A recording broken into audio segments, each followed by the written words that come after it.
Welcome to கேடி தமிழன். இந்த பொங்கலுக்கு தியேட்டர்ல ரிலீஸ் ஆன அயலான் இந்த படத்துல சிவகார்த்திகேயன், ரகுல் பிரீத் சிங், யோகி பாபு, கருணாகரன், பாலசரவணன் மற்றும் பலர் நடிச்சிருக்காங்க. ஒரு வழியா 4 வருஷம் டிலேக்கு அப்புறமா இந்த படம் தியேட்டர்ல ரிலீஸ் ஆயிருச்சு. இந்த படத்துக்கான விஎஃப்எக்ஸ் எல்லாமே சூப்பரா வந்திருக்கிறதுனால தான் இந்த படம் இவ்வளோ டிலே ஆயிருக்கு. ஃபேமிலி ஆடியன்ஸுக்கும் குழந்தைங்களுக்கும் இந்த பொங்கலுக்கு ஒரு நல்ல ட்ரீட்டா இந்த படம் இருக்கும். இந்த படத்துல சப்போர்ட்டிங் ரோல்ல நடிச்ச கருணாகரன் ஒரு ஹீரோவா படத்துல அறிமுகமாகறாரு. அந்த படத்தோட பேரு தான் குற்றச்சாட்டு. ட்ரூ இன்சிடென்ட்டை பேஸ் பண்ணி எடுக்கப்பட்ட ஒரு படம். 1980ஸ்ல ஜெர்மன் நாட்டை சேர்ந்த மரியா அப்படிங்கிறவங்க லைஃப்ல நடந்த ஒரு இன்சிடென்ட்டை பத்தி நான் இப்ப சொல்றேன். மரியாக்கு 7 வயசுல ஒரு குழந்தை இருக்கு.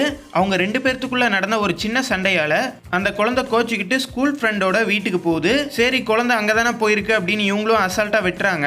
ஈவினிங் ஆனதுக்கு அப்புறம் தான் தெரியுது குழந்தை வீட்டுக்கு வரல அப்படிங்கிறது. அதுக்கப்புறமா விசாரிச்சு பார்த்ததுல அந்த குழந்தை அந்த ஃப்ரெண்டு வீட்டுக்கும் போல, அதே சமயத்துல அந்த ஃப்ரெண்டும் ஸ்கூலுக்கு போயிட்டாங்க, இந்த குழந்தையும் ஸ்கூலுக்கு போல அப்படிங்கிறது அதுக்கப்புறமா தான் தெரிய வருது. அந்த குழந்தைக்கு என்ன ஆச்சுன்னு தெரியாம போலீஸ் ஸ்டேஷன்ல அவங்க அம்மா போய் கம்ப்ளைண்ட் பண்றாங்க. போலீஸ் விசாரிச்சு பார்த்ததுக்கு அப்புறமா தெரிய வர விஷயம் என்னன்னா, பக்கத்து வீட்டுக்காரன் அந்த குழந்தைய பாலியல் தொல்லை பண்ணி கொலை பண்ணிடுறான். இதனால மனசுடைஞ்சு போன அந்த அம்மா கோர்ட்ல கேஸ் கொடுக்குறாங்க.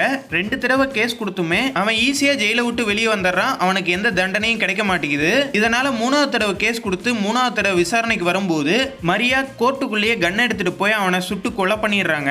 அந்த குழந்தையை கொன்னவனுக்கு அவங்க அம்மா கையாலேயே ஒரு சரியான தண்டனை கிடைக்குது. இந்த மாதிரி ஒரு ட்ரூ ஈவெண்ட்டை பேஸ் பண்ணி கேரளால நடந்த ஒரு உண்மை சம்பவத்தை தழுவி எடுக்கப்பட்ட படம் தான் இந்த குற்றச்சாட்டு. இந்த படம் கூடிய சீக்கிரமா தியேட்டர்ல ரிலீஸ் ஆக போகுது. அநேகமா அடுத்த மாசம் அப்படி இல்லைன்னா அதுக்கடுத்த மாசமா இந்த படத்தை தியேட்டர்ல ரிலீஸ் பண்ணுவாங்க. அதுக்கான ரிலீஸ் டேட் வந்ததும் கண்டிப்பா நான் அப்டேட் பண்றேன். அநேகமா இந்த படம் ரிலீஸ் ஆனதுக்கு அப்புறமா ஆக்டர் கருணாகரனுக்கு ஒரு நல்ல டேர்னிங் பாயிண்டா இந்த படம் இருக்கும் அப்படின்னு நினைக்கிறேன். வெயிட் பண்ணி பார்ப்போம். இந்த படத்தோட ரிலீஸ் டேட் வந்ததும் கண்டிப்பா நான் அப்டேட் பண்றேன். இந்த வீடியோ உங்களுக்கு பிடிச்சிருந்தா லைக் பண்ணுங்க, ஷேர் பண்ணுங்க. மேலும் போன்ற அப்டேட்டோட அடுத்த வீடியோல சந்திப்போம்.